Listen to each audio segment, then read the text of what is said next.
Ladies and gentlemen, during the darkest days of World War II, when the oceans ran red and Allied supply lines were sinking beneath the waves, America faced an impossible challenge. The enemy's U-boats were relentless. Merchant ships, those lifelines of war, were vanishing faster than they could be replaced. It took 30 days to build a single Liberty ship, and at that pace, freedom itself was running out of time. But then came a man who wasn't a general nor a soldier. He wasn't even a shipbuilder. He was a civilian, an industrial genius named Henry J. Kaiser, a man who believed that impossible was just another word for not tried yet. Kaiser had never built a ship before, but he had built dames, highways, and dreams that others thought too bold. When the U.S. government asked him to help, he looked at the shipyards and said something outrageous. "We're not going to build ships in months. We're going to build them in days." They laughed. Experts called it madness. Engineers said it couldn't be done. But Kaiser didn't see problems, he saw systems. He tore apart every rule of shipbuilding that had chained progress for centuries. Instead of assembling ships piece by piece, he reimagined the process like an automobile assembly line. Every part, every section was prefabricated separately, then welded together in record time. He didn't wait for permission. He built new shipyards from scratch, trained tens of thousands of ordinary men and women, many of whom had never swung a hammer before, and gave them purpose. These workers became the unsung heroes of production, Liberty builders, the heartbeat of America's industrial might. And then the miracle happened. The first Liberty ship took 230 days, then 100, then 50, then 10. And by 1943, Henry Kaiser's impossible dream became reality. A new Liberty ship slid into the water every 4 days. Think about that. Every 4 days, a ship the size of a city block, made of steel and sweat and human determination, was born. The enemy couldn't sink them fast enough. The tide of war began to turn. Kaiser didn't just build ships, he built hope. He proved that innovation isn't about resources, it's about resourcefulness. That when the world says, "You can't," the right kind of mind replies, "Watch me." His story is more than history, it's a message. That ordinary people, united by vision, can do extraordinary things. That progress is forged not by those who follow the rules, but by those brave enough to rewrite them. So the next time someone tells you something can't be done, remember Henry Kaiser. Remember the Liberty ships. And remember that even in the darkest hour of history, one civilian's impossible trick helped win the war not just for America, but for the idea of freedom itself. Because sometimes it only takes one person to remind the world that impossible is just the beginning. Henry J. Kaiser was never supposed to change the course of a world war. He wasn't a naval architect, he wasn't a military strategist, and he wasn't even part of the shipbuilding world.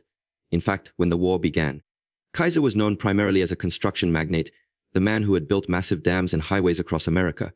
He was a man of the earth, not of the sea.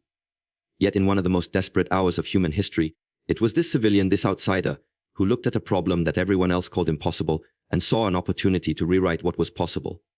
To understand the magnitude of his achievement, we have to imagine the world as it was in the early 1940s. The Atlantic Ocean had become a graveyard. German U-boats prowled the waters, hunting down Allied convoys, sinking supply ships at an alarming rate. Food, fuel, weapons, and medicine, everything the Allied soldiers needed to fight, was vanishing beneath the waves. The United States, newly drawn into the conflict after Pearl Harbor, faced an industrial nightmare. It took roughly 230 days to build a single Liberty ship, a cargo vessel meant to carry supplies to the front lines. At that rate, the ships were being destroyed faster than they could ever be replaced. Every expert agreed that this was simply the reality of war. Shipbuilding was slow, complex, and deeply traditional. It required years of experience, layers of bureaucracy, and an unshakable adherence to old ways. The process was as much an art form as it was an industry, and it had changed little in decades. For most, it was a matter of grim acceptance. The oceans would continue to claim lives and ships, and there was nothing anyone could do to change that balance. But Henry Kaiser refused to accept that kind of thinking. He had never built a ship before, but he had built miracles on land. He had led the construction of the Hoover Dam, the Grand Coulee Dam, and countless other massive infrastructure projects that people had once dismissed as impossible. He was the kind of man who looked at a mountain and saw a tunnel waiting to be dug. He didn't see limits, he saw inefficiencies. Where others saw obstacles, he saw systems waiting to be improved. When Kaiser entered the world of shipbuilding, he was seen as a naive optimist. To the traditional shipbuilders, he was just an ambitious outsider who didn't understand the complexities of naval engineering. But Kaiser didn't approach problems like a traditionalist, he approached them like an innovator. He believed that the problem wasn't that ships had to take 230 days to build. The problem was that no one had ever tried to make them faster. He began by asking questions that others thought foolish. Why must a ship be built from the keel up, one slow step at a time? Why couldn't parts of a ship be built separately, all at once, and assembled later like a puzzle? Why rely on slow, traditional rivets when welding could make joints faster and stronger? To the experts, these were reckless ideas.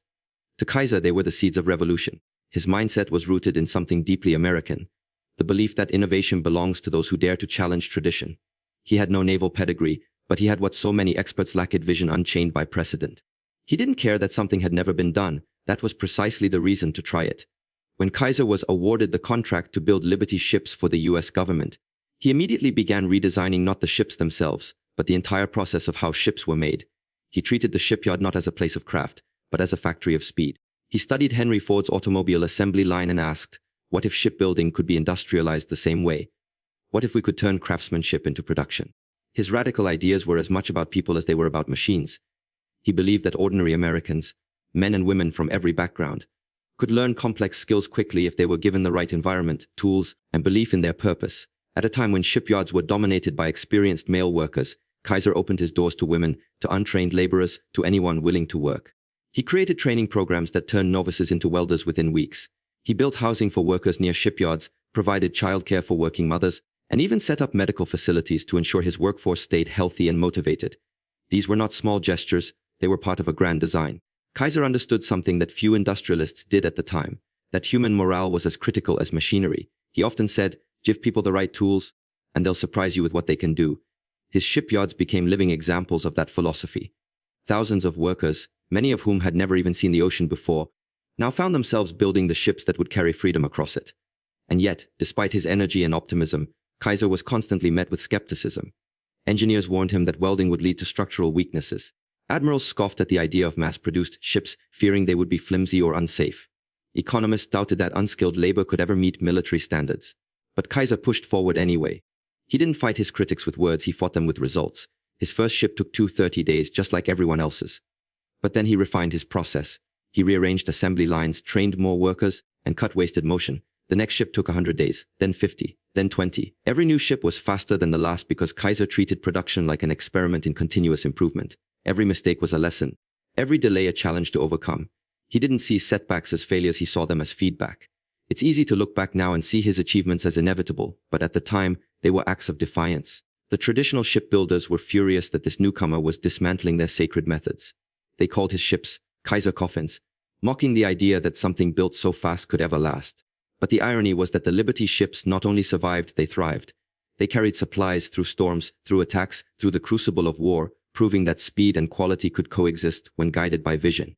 Kaiser's greatest gift wasn't his engineering prowess, it was his mindset. He saw possibility where others saw limitation. He didn't measure success by what others said was feasible, but by what he could imagine.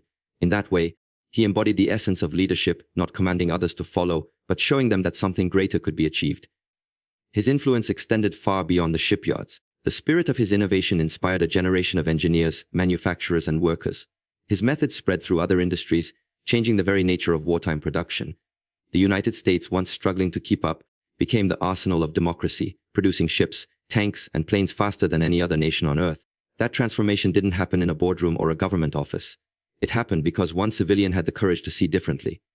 By 1943, Kaiser's dream had reached its peak. His shipyards were launching a new Liberty ship every 4 days. The world watched in disbelief as massive steel vessels, once the work of nearly a year, rolled off the docks in less than a week. Workers cheered as each ship touched the water, knowing they were part of something that defied logic and expectation. These weren't just ships, they were symbols of what humanity could achieve when vision met determination. And Henry Kaiser never stopped innovating.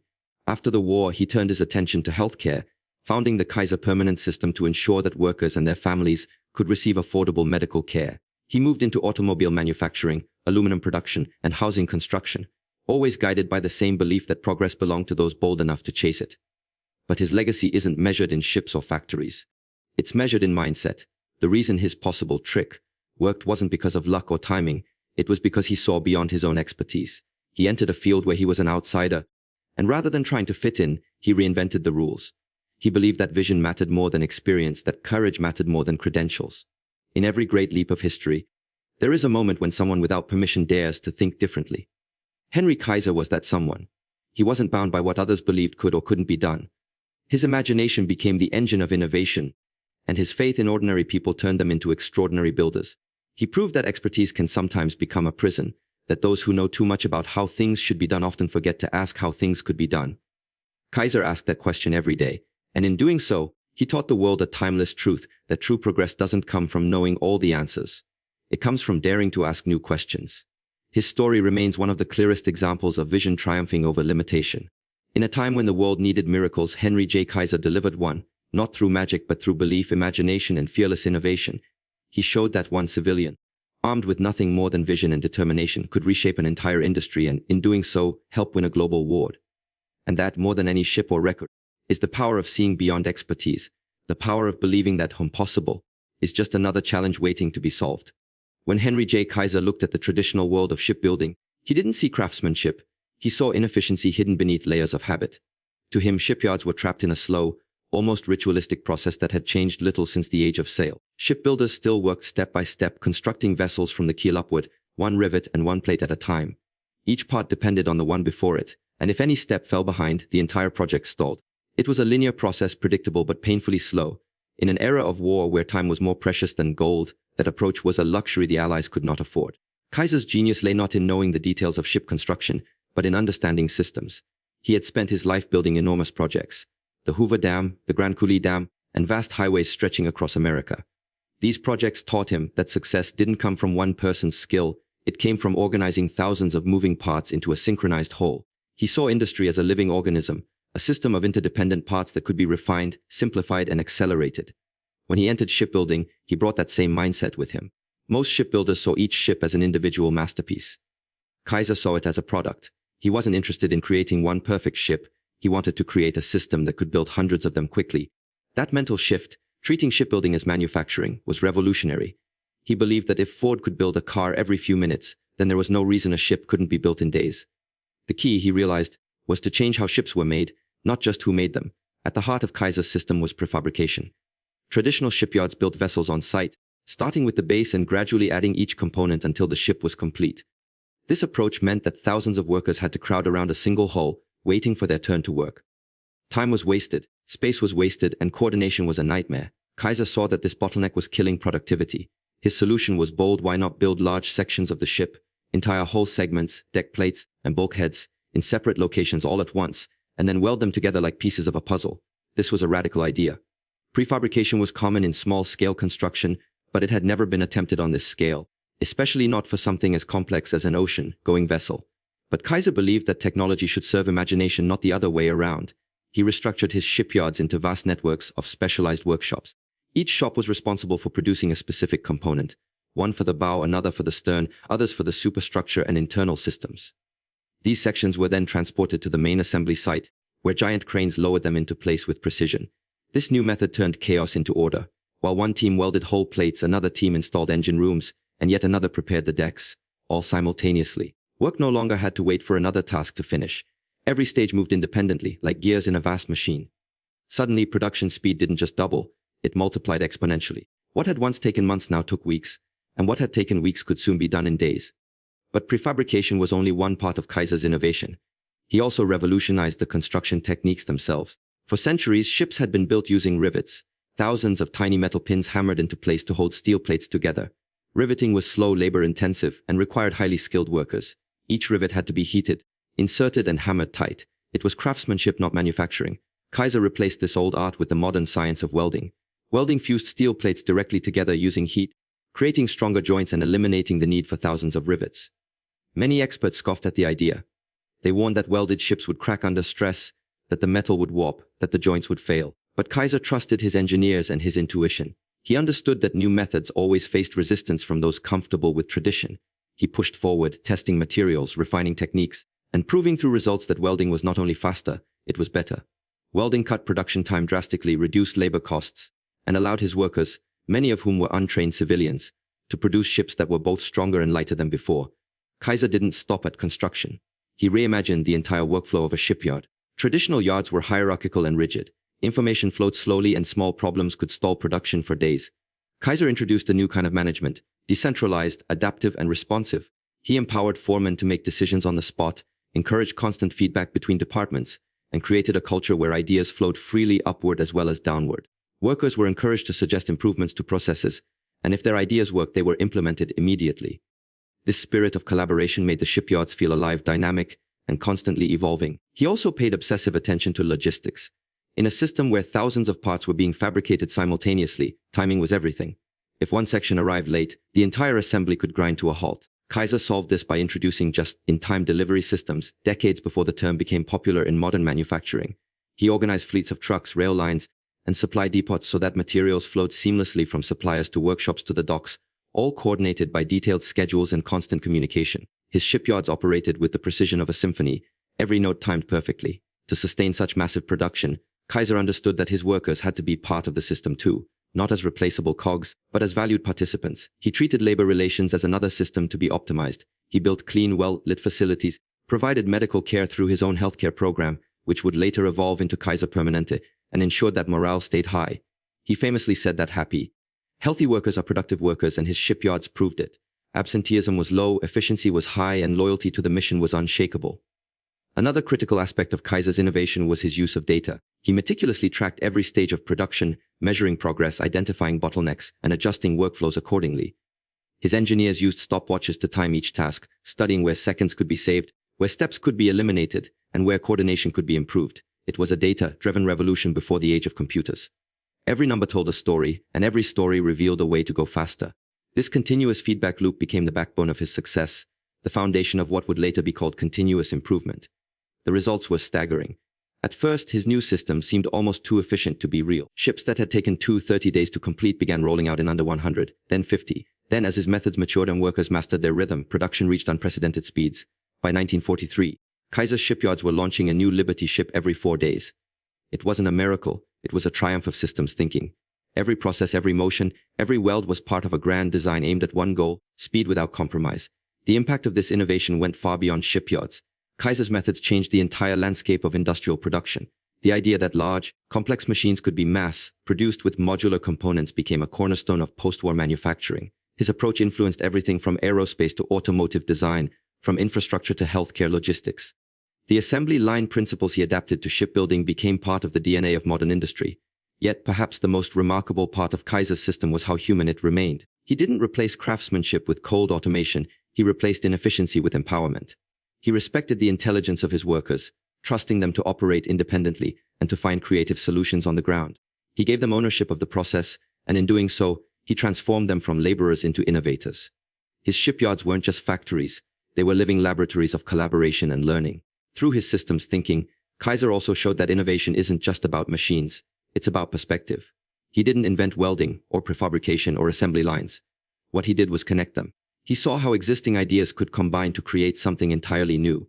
That's the essence of true innovation: seeing relationships others overlook, finding harmony between technologies and human potential, and building a process so elegant that it seems obvious in hindsight. What made Kaiser's impossible trick possible wasn't secret knowledge or cutting-edge tools, it was his refusal to accept fragmentation. He saw everything as part of a whole. Engineering, logistics, management, human welfare, all of it had to work together, seamlessly, like parts of one great ship moving through the water. His genius wasn't in any one component, but in how he brought all the components together.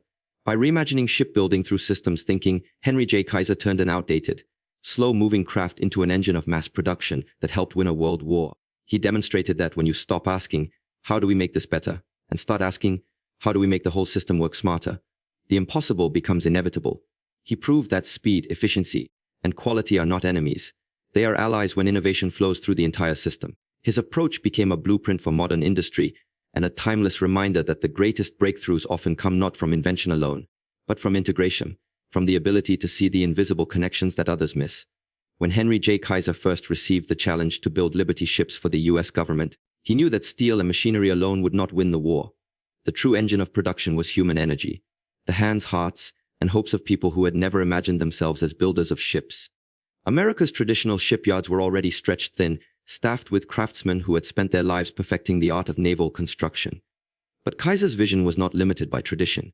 He saw a nation filled with untapped potential: farmers, clerks, housewives, mechanics, students, all capable of extraordinary achievement if only someone believed in them. At the start of World War II, the United States faced an enormous manpower shortage in its industrial sectors. Millions of young men were overseas fighting, leaving factories short of skilled labor. Many industries struggled to adapt.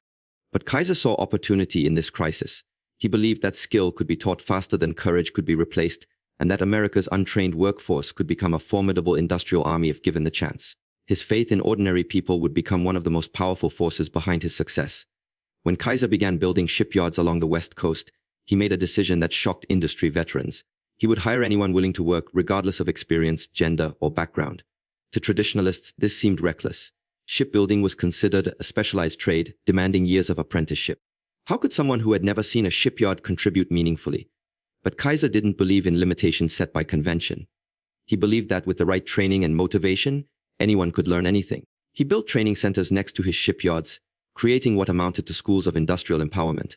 In these centers, recruits learned welding, steel cutting assembly techniques, and safety procedures.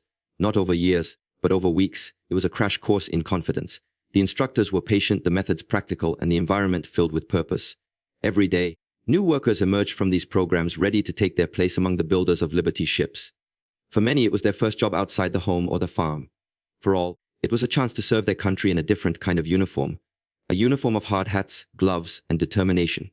One of Kaiser's most remarkable achievements was his inclusion of women in the shipyards. Before the war, women made up less than 5% of the industrial workforce. By 1943, in Kaiser's shipyards, that number had skyrocketed. Women were welding steel plates, driving cranes, and supervising crews. The now legendary image of Rosie the Riveter was not born in myth. It was born in Kaiser's factories, where women proved that strength, precision, and endurance were not matters of gender but of spirit. Kaiser provided childcare centers so that mothers could work without fear for their children's safety. He introduced flexible shifts, medical clinics, and workplace safety programs, not as charity, but as smart management. He knew that when people feel valued, they work with pride. For many of these women, this was more than a job, it was a transformation. They had spent their lives told that industry was no place for them, that their contributions belonged in the home. Kaiser's faith shattered that illusion. When they stepped into the shipyards, they discovered strength they never knew they had. They welded holes under the California sun, climbed scaffolding stories high, and built ships that carried hope across the world. The experience forever changed how women saw themselves, and how the nation saw them. Kaiser's workforce wasn't only diverse in gender but also in race and background. At a time when segregation was still deeply rooted in American society, his shipyards became places of unprecedented inclusivity. He hired African Americans, immigrants, and workers from all walks of life, bringing them together in pursuit of a common goal. Although discrimination and tension still existed, Kaiser made it clear through policy and example that performance mattered more than prejudice. He established training programs specifically aimed at underrepresented groups, giving them the same opportunities to rise through the ranks as anyone else. The shipyards became melting pots of unity, places where a welder from Alabama might work alongside an engineer from New York or a machinist from Mexico. On the docks, distinctions faded. What mattered was the mission. The shared sense of urgency, the constant thunder of hammers and welders, and the knowledge that their work could save lives overseas created a bond stronger than any social divide. In that environment, people didn't just build ships, they built community. Kaiser understood human motivation in a way few industrial leaders did. He knew that people worked hardest not out of fear, but out of pride. He gave his workers ownership of the mission. Every Liberty ship launch carried a piece of their effort, and they knew it. When a vessel slid into the water, entire families gathered to watch, cheering and waving as if their own hands were setting it free. Kaiser made sure they understood the importance of their work. He visited shipyards often, walking among workers, talking to welders and crane operators by name. He didn't stand above them, he stood with them. His presence reminded them that they weren't just laborers. They were patriots, builders of victory. To sustain morale and health, Kaiser pioneered another radical idea: affordable, reliable healthcare for workers and their families. In 1942, he created a prepaid medical plan for employees at his shipyards and steel mills. It provided preventive care, maternity support, and emergency services for a small monthly fee. This program later evolved into Kaiser Permanent, one of the largest healthcare systems in the United States. At the time, such a system was unheard of. Most industries viewed workers as expendable. Kaiser treated them as indispensable. He understood that productivity could not thrive on exhaustion and fear, but on well-being and security. He also redefined leadership itself. In traditional factories, managers barked orders and workers followed them. In Kaiser's world, leadership was a shared responsibility. He encouraged foremen to listen to their crews, to adapt schedules based on worker feedback, and to celebrate accomplishments publicly. Mistakes were treated as lessons, not failures. This culture of respect and trust fostered innovation at every level. Workers began suggesting improvements to workflows, safety protocols, and tool designs. Many of those suggestions were implemented, saving time and increasing output. In doing so, Kaiser turned his workforce into collaborators rather than subordinates. The results were astonishing. Men and women who had never built so much as a shed were now constructing full-scale ships capable of crossing oceans. Apprentices became experts, and experts became leaders. By empowering ordinary people, Kaiser created an extraordinary industrial miracle. The statistics tell part of the story. In 1941, it took 230 days to build one Liberty ship. By 1943, the same ship could be built in 4 days. But behind those numbers lay something more profound, a collective awakening of human potential. Every Liberty ship that left the docks carried not just cargo, but a symbol of empowerment. It said to the world, "This is what free people can do when they are trusted and inspired." Kaiser's approach turned the concept of industrial work from a mechanical task into a moral mission. Workers didn't see themselves as nameless laborers. They saw themselves as defenders of freedom, each weld and rivet a contribution to victory. The pride of purpose became as strong as the steel they shaped. His philosophy spread far beyond his own shipyards. Other industries began to adopt similar strategies, realizing that investment in workers' well-being and education paid massive dividends in productivity and loyalty. The post-war boom in American industry, which transformed the nation into the world's leading economic power, was built in part on the lessons learned from Kaiser's workforce. The idea that ordinary citizens could perform extraordinary feats when empowered became part of the American identity. But empowerment for Kaiser was never about charity or sentimentality. It was about belief. Belief in the capacity of people to rise when challenged. Belief that talent could be found in unexpected places. Belief that every individual deserved the dignity of contribution. He often said, "Give a man or woman the right tools and a reason to use them, and they'll astonish you." That statement was not just a motivational slogan, it was the blueprint of his success. There were, of course, mistakes, accidents, and setbacks. Workers learned by doing, and in the process they faced dangers that tested their resolve. But even in tragedy, there was resilience. The sense of unity and purpose carried them through. They were not merely surviving a job, they were part of something historic. When they looked at the vast hulls taking shape under floodlights, when they heard the whistles signaling another ship's launch, they knew that their work mattered. It gave their lives a meaning that few had ever experienced in peacetime. Empowering ordinary people also meant giving them vision.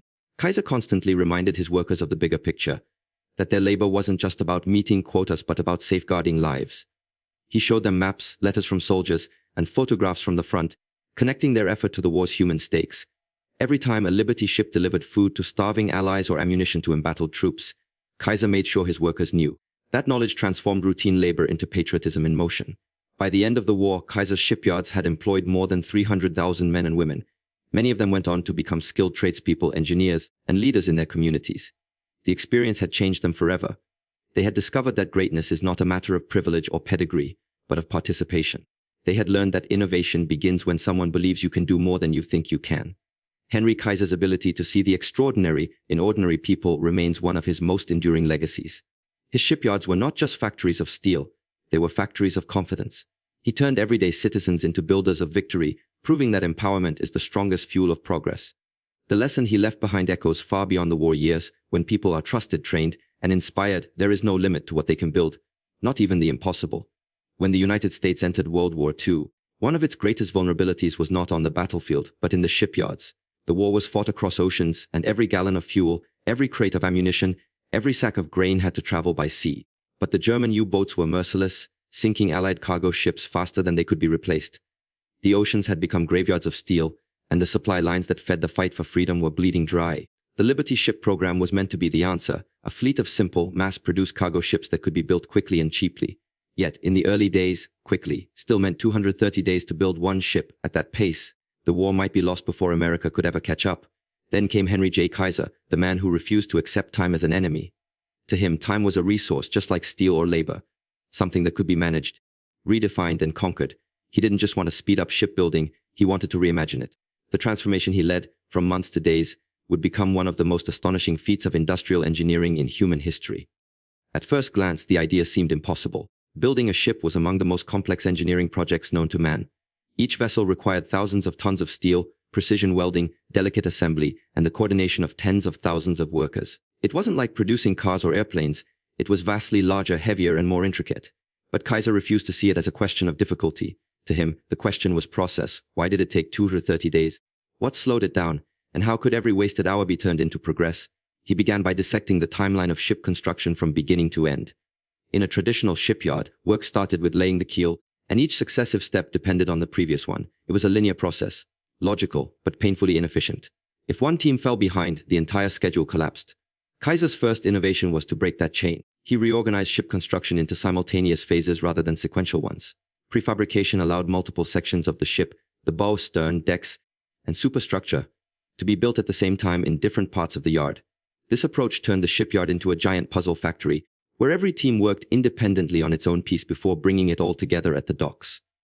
When the prefabricated sections were ready, they were welded together using cranes and teams of skilled welders. What had once been a slow bottom-up process became a rapid modular assembly. It was not only faster but also more flexible.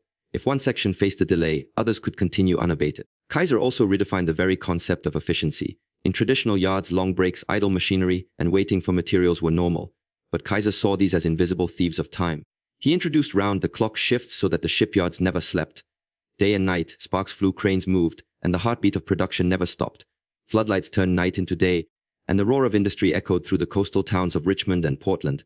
Where most factories operated for 8 or 10 hours, Kaiser's shipyards worked 24, a ceaseless rhythm of progress. He restructured supply lines to match this relentless pace. Materials didn't arrive when convenient, they arrived exactly when needed. He worked with railroads, steel mills, and suppliers across the country to ensure that no worker ever had to wait for a plate of steel or a roll of cable. His logistics network became a masterpiece of coordination, an invisible artery system pumping life into every corner of the production chain. The speed of assembly on site was matched by the speed of delivery off site. But Kaiser's greatest weapon was not machinery or management, it was momentum. He understood that speed itself could be learned. The more ships his workers built, the faster they became. Each launch was a lesson, each mistake a teacher. He instilled a culture of continuous improvement, where every department reviewed its performance after a ship's completion and immediately looked for ways to shave off hours, then days, then weeks. The shipyards became schools of efficiency, where the goal wasn't just to build ships but to build them faster than yesterday. The results were staggering. The first Liberty ship under Kaiser's system still took months, but it was already faster than the old standard. The second took less time, the third even less.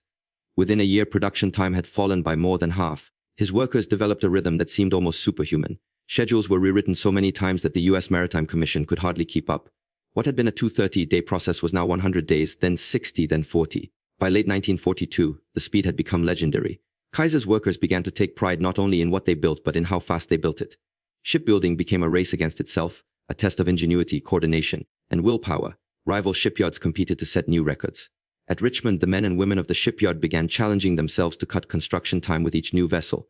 The friendly rivalry ignited creativity. Workers developed new jigs and templates to align parts faster, new welding patterns to strengthen seams in less time, and new methods of transporting prefabricated modules. The defining moment came in November 1942, when Kaiser's shipyard launched the SS Robert E. Peary, a Liberty ship built in a record-shattering 4 days, 15 hours, and 26 minutes. The world was stunned.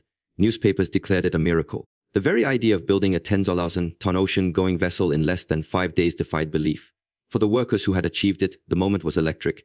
They watched as the ship slid into the water, their faces illuminated by floodlights and pride. The impossible had been done, not by magicians but by ordinary people working together with extraordinary purpose. That single ship symbolized more than speed. It symbolized transformation, proof that innovation, coordination, and belief could rewrite the laws of industry. The Peary's launch was celebrated as a morale victory across the Allied world. It showed that the United States had not only the will, but the capacity to outproduce the Axis powers. The German Navy could sink ships, but Kaiser could replace them faster than they fell. Each new launch tilted the balance of war further in favor of the Allies.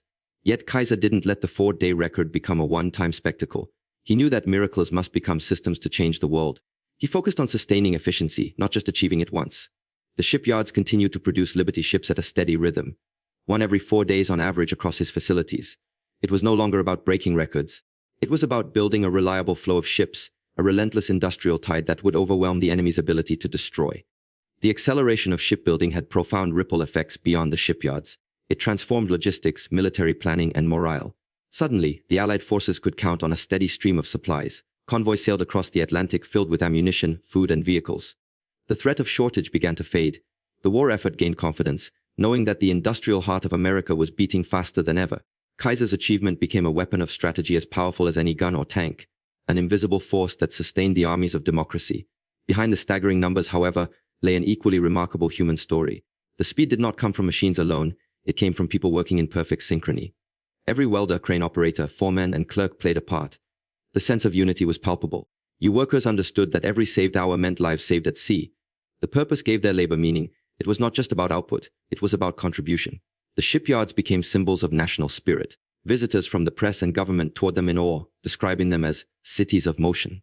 The sight of half-built ships rising under floodlights, the thunder of cranes swinging massive steel sections into place, and the glow of molten welds reflected in the workers' faces became images of hope. America's ability to build faster than destruction itself became one of the defining psychological victories of the war. Of course, the incredible pace came at a cost. The pressure was immense. Long hours, noise, heat, and danger were constant companions. Accidents occurred, fatigue was real, Yet Kaiser refused to let speed come at the expense of safety. He invested heavily in worker welfare, rest areas, medical care, and proper training. He understood that sustainable speed required sustainability of spirit. A burnt-out workforce could not build miracles. His emphasis on humane working conditions was not only compassionate but strategic. It kept morale high and productivity steady even under relentless demand.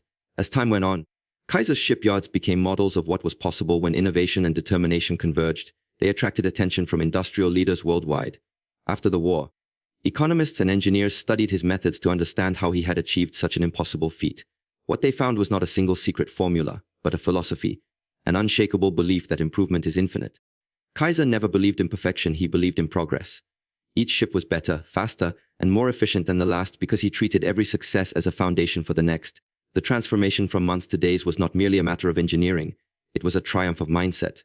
Kaiser proved that time, that most rigid of constraints could be bent by human ingenuity. He showed that efficiency was not about working harder, but about working smarter, not about rushing, but about refining. The 4-day ship was not the result of luck or desperation. It was the natural consequence of a system built on trust, learning, and relentless innovation.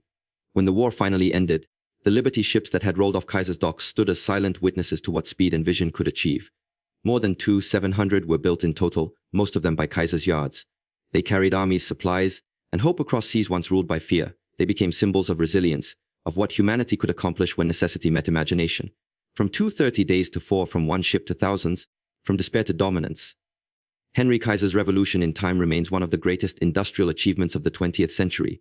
It reminds us that limits are not laws, and that when people believe in a purpose greater than themselves, they can move not just mountains but oceans. The end of the Second World War was not the end of Henry J. Kaiser's story. It was the beginning of something much larger, a legacy that transcended shipyards, blueprints, and battles. What he built during those years was more than steel and rivets. It was a new philosophy of possibility. His Liberty ships were not just tools of war. They were symbols of transformation, embodiments of what could happen when imagination, courage, and collective determination collided with necessity. Kaiser's "Oh Possible" trick was never simply about ships. It was about proving that no challenge is too large when people dare to see beyond the known limits of their time. When the war began, America's industrial base was powerful but conventional. Processes were rigid, hierarchies slow, and innovation often confined by tradition. Shipbuilding, in particular, was seen as a craft that demanded long apprenticeships and slow mastery. Yet Kaiser's entrance into that world, as a civilian outsider, shattered the illusion that progress could only come from within the establishment. He proved that breakthroughs often arise not from expertise, but from fresh eyes unburdened by the weight of how things have always been done. His success demonstrated that innovation is not the exclusive domain of experts, but the birthright of anyone willing to question assumptions and imagine better ways. This idea, that possibility begins with perspective, became the cornerstone of his legacy. It rippled outward, transforming not just industry but mindset. In a world exhausted by war, Kaiser offered a new kind of hope that humanity's greatest battles could be fought not with weapons, but with ingenuity. He had shown that an ordinary man could mobilize thousands of workers, redesign an ancient craft, and outpace an enemy empire, all through the simple but radical act of believing that time and scale could be mastered. That belief, that nothing is truly impossible, became his greatest gift to the generations that followed. After the war, as the world shifted from destruction to reconstruction, Kaiser redirected his energy toward building a better peace. He carried forward the same spirit of innovation that had fueled his wartime triumphs. In his eyes, the principles that had built ships could also build societies. He believed that if systems could be redesigned for speed and efficiency, they could also be redesigned for human well-being. So he turned his gaze from steel hulls to social structures, from Liberty ships to what he called Liberty lives. One of the most profound expressions of that vision was his contribution to healthcare. During the war, Kaiser had seen firsthand how essential it was to protect his workers, the men and women who labored tirelessly in his shipyards. He realized that true efficiency came not from squeezing more hours out of tired bodies, but from ensuring those bodies were healthy, cared for, and valued. Out of that insight grew the Kaiser Permanent Health Plan, initially created to provide affordable, preventive care to his employees and their families. It was revolutionary, a system built on accessibility rather than profit, on prevention rather than crisis. What began as an industrial welfare initiative evolved into one of the most influential healthcare systems in the United States. Kaiser Permanent became a model for modern healthcare, organized, affordable, and focused on keeping people well rather than merely treating illness. Once again, Kaiser had redefined what was possible, taking a wartime lesson, that people are the foundation of progress, and turning it into a peacetime legacy. His innovation in healthcare reflected the same principle that had built ships in 4 days, that with enough imagination and empathy, even the most complex systems can be rebuilt to serve humanity better. But Kaiser's influence did not stop there. he became a driving force behind post-war industrial expansion. He applied his philosophy of scale and speed to new fields: aluminum production, automobiles, cement, and energy. His companies helped build the modern infrastructure of America: roads, dams, bridges, and power plants. The Hoover Dam, Grand Coulee Dam, and many others bore the mark of his vision. To Kaiser, each of these projects was more than an engineering triumph, it was an act of faith in the future. He saw construction as a moral act, a declaration that humanity could not only survive catastrophe, but build something enduring in its aftermath. What made his legacy truly unique, however, was not just what he built, but how he inspired others to build. His leadership style was unorthodox for his era. He treated his workers not as cogs in a machine but as collaborators in a shared mission. He spoke to them about vision, not quotas. He gave them a sense of belonging, a sense that they were not just assembling steel, but shaping history. That empowerment created a culture where innovation flowed upward from every level of the workforce. Welders, mechanics, and foremen became problem solvers, not just laborers. In doing so, Kaiser planted the seeds of what would later be called participatory management, the belief that the best ideas often come from the people closest to the work. This democratic approach to innovation became a model for the post-war corporate world. Long before open innovation or agile systems became buzzwords, Kaiser was practicing them intuitively. He believed that creativity thrived in an environment of trust and inclusion. His shipyards were not places of blind obedience but of shared responsibility. Every worker, regardless of background or skill level, was encouraged to think critically, to contribute, to improve. That sense of collective purpose turned factories into communities and labor into legacy. It was this human-centered approach that gave Kaiser's achievements their enduring power. For him, technology was never the hero, people were. Machines could weld steel, but only vision could weld hearts.